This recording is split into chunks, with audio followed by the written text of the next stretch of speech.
Well, hey everyone, welcome back to the Andrew Adventure. And what an adventure it is. I am Ben Andrew, and this is a thought. Does the nation, does America still care about the veterans? I ask this based on a lot of the decisions that have been made recently by DOGE and Donald Trump administration to cut the federal workforce. 30% of federal workers are military veterans.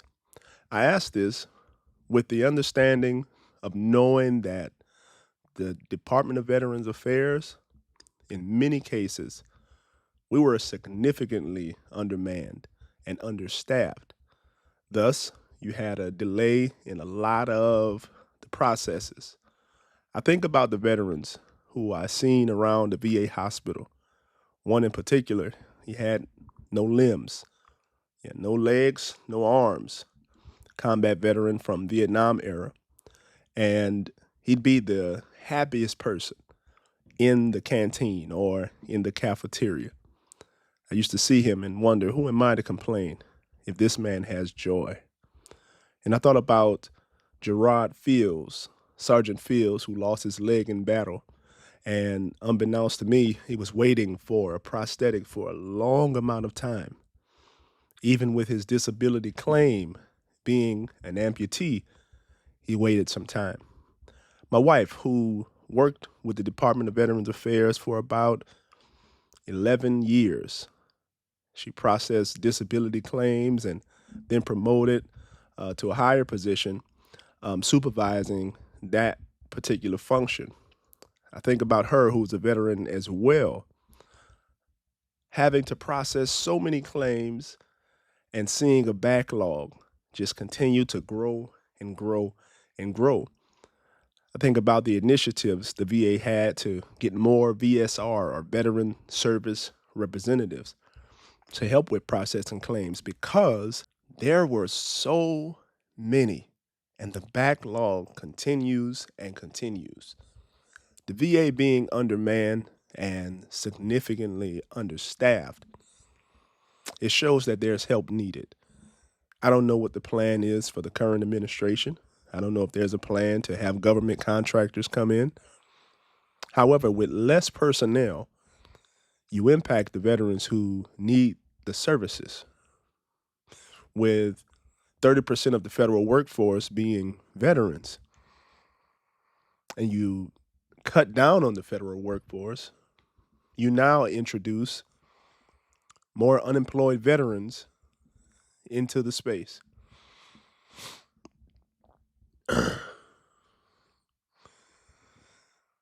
You would now have, consequently, more unemployed veterans.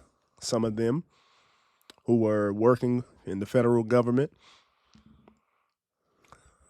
some of them having disabilities.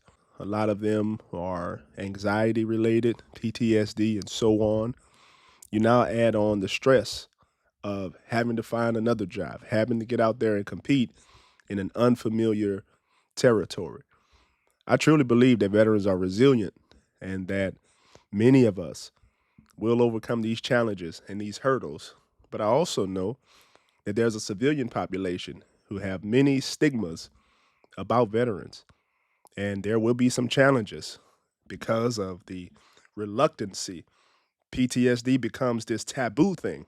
I was once on a job interview, and as I'm sitting there, all they're asking me about is war, PTSD. Did I see anyone get shot? And at that point, I knew that this isn't the place for me. I realized at that point, a lot of civilian employers have no clue. And many have a skewed understanding of the value of military veterans. So I ask, does America still care about its veterans? Longer lines in hospitals. We're talking about delays of services. If you submitted a disability claim, you know it's going to be a long time. And you know that if you appeal, it's going to be a longer time. There's issues with that historically. Do we need reform? Yes. Do we need to re examine how the process is currently?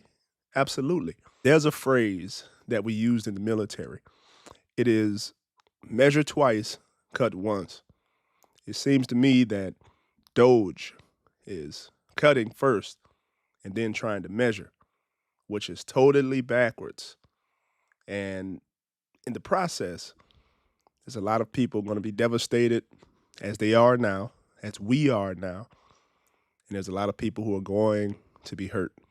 So we pray for our nation. We pray for the leaders. And certainly we pray for our veterans and all of the citizens in America. We definitely need it now. God bless you.